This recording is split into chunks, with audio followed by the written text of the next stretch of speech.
Magaalaa Adaamaa kutaa magaalaa Bokkuu Shananii aanaa Haroorettiitti konferensiin liigii dubartootaa kurmaana lammaffaa gaggeeffame. Sagantaa kana irrattis qaamolee olaanoo kutaa magaalichaa fi aanichaa akkasumas qaamoleen hawaasa garaagaraa argamaniiru. Haasaa baga nagaan dhuftanii kan taasisan itti aanaan bulchiinsa aanaa Haroorettii obbo Kabbadaa Gammachuu dubartoonni biyya ijaaruu keessatti ga'ee guddaa qabdu jechuun aanaa keenya keessatti hojii nageenyaas ta'e misoomaa hojjetamu kamiyyuu tokko taanee haa hojjennu jechuun dhaaman. Sagantaan kun sagantaa konferensii kurmaana lammaffaati. Konferensiin kurmaana lammaffaa konferensii kurmaana sadaffaatiifis galtee guddaa ta'uu akka danda'u hojiileen kurmaana lammaffaa keessatti hojjetaman hojii paartiitiin baay'eetu jira jechuudha. Hojiin kun hojii dubartootaan hojjetames dargaggootaan hojjetames of keessatti kan qabatudha jechuudha. Haa ta'u malee dubartoonni biyya kana ijaaruu keessatti, nagaa buusuu keessatti, misooma keessatti, siyaasa keessatti waa hunduma keessatti ga'ee olaanaa qabdu waan taataniif guyyaan kun konferensii dubartootaa jedhamee adda baafamee kan kabajamudha waan ta'eef sagantaan kun sagantaa milkii akka nuuf ta'u ergaa koo maqaa bulchiinsa aanaa Haroorettiitiin isinii dabarsuun barbaada. Itti aanaan hojii raawwachiisaa kutaa magaalaa Bokkuu Shananii obbo Damee Raggaasaa saganticha irratti argamuun ergaa dabarsaniin aanaan kun akkuma maqaa isaa duudhaa Oromoo kan mul'isu ta'uu himuun konferensii kana keessatti hanqina jiru beekuun yeroo itti aanutti sirreeffattanii kana caalaa cimtanii mul'achuu qabdu jedhan. Aanaan Harooretti akkuma maqaasaa aanaan Harooretti Haroorecha jechuudha. Haroorechi hin cabu, hin dabu. Haroorechi sirna qaba. Maqaan kun immoo maqaa Oromooti jechuudha. As keessatti kanaan waliin keessa hin jiraanne, kanaan waliin keessatti hin hirmaanne aanaan kun aanaa of danda'e ta'uu hin danda'u jechuudha. Caasaan nageenyaa sadarkaadhaan gaafa ijaaramu waan dubartiin harkaan hin tuqne mi'aawu jechuudha. Hin miidhagullee jechuudha. Nagaan naa bobba'ii, mirgaan naa galii, milkaa'ii galii, diina kee injifadhu koottuu kan jedhamu kun dubartoonni qe'ee keessatti ijoollee isaanii, maatii isaanii eebban waan guddisaniif waan nyaatan akka hin beelofne akka hin dheebonne godhanii waan guddisaniif kun hundi keessanii jechuudha.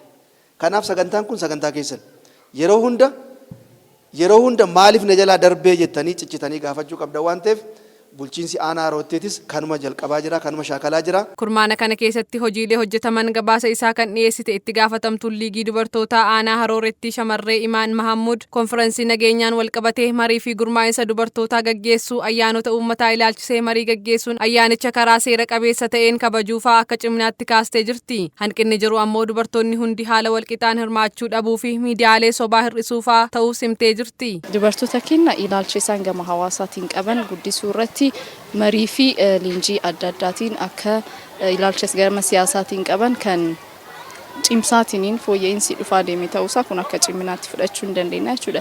Gama misoomaatiin gama dinagdeetiin immoo dubartoonni keenya qaala'insa nyaataa hir'isuudhaaf nyaata isaanii qe'ee isaaniitti nyaata koo qe'ee kottu yookaan nyaata koo gooroo kottu waan jedhu irratti hirmaannaan dubartootaa garmalee cimaa kan dhufe sun akka ciminaatti ilaaluu hin dandeenya jechuudha. Akka hanqinaatti immoo dubartoonni hundi yookaan dubartoonni zoonii hunda keessa jiran bifa wal fakkaataa ta'een hirmaachuu dhabuun sun jira. Kun akka galtiitti fudhannee yeroo itti aanuuf kan fooyyessinee irratti hojjechuudhaaf qabannee jechuudha.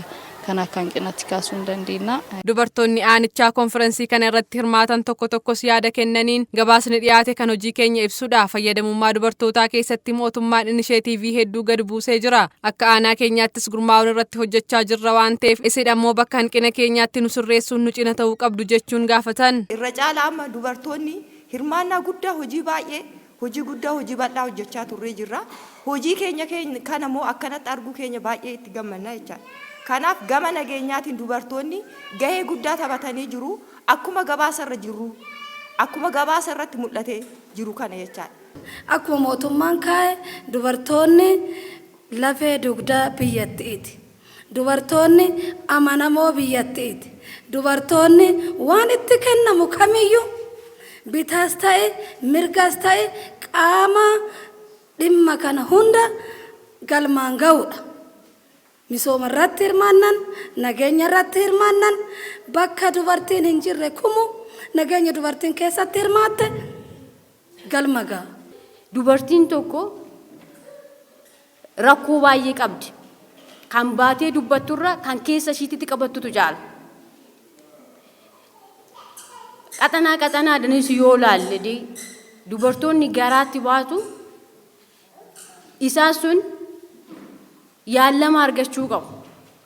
Hordoffii argachuu qabu. Yeroo deemumsa irratti mana yaalaa deemuuf ambulaansiin dhaqee fuudhuu qaba. Isa san irratti iddoon jireenyaa yookiin naannoo sanii daandiin ambulaansii geessu jiraayi. Lubbuu dubartittii sanii adaanuun danda'amaayi. Karaan hin jiru. Fakkeenyaaf oduu aanaa gara qaxanaa keenyatti ol baatanii dhuguma hin jiru. Gaariidhaa baasee kan hin dandeenye. Karaan ambulaansii seenuun hin jiru. Baay'ee rakkisaadha. Bakka tokko osoo hin taane bakkuma muduu jechuun hin danda'amu. Ambulaansiin tokko seenuu hin danda'u. Dhimamaan tokko dafeetoo dhaqqabamee yaalamuu hin danda'u. Haga ispaaltiitti gabba'utti yoo nama qabaachuu baatte hin duuta, yoo nama qabaatte namni baatee achi hin deema karaa ispaaltiitti hin gabbaasee jechuudha. Inni sunis odoo furmaata nu argate jechuun barbaada.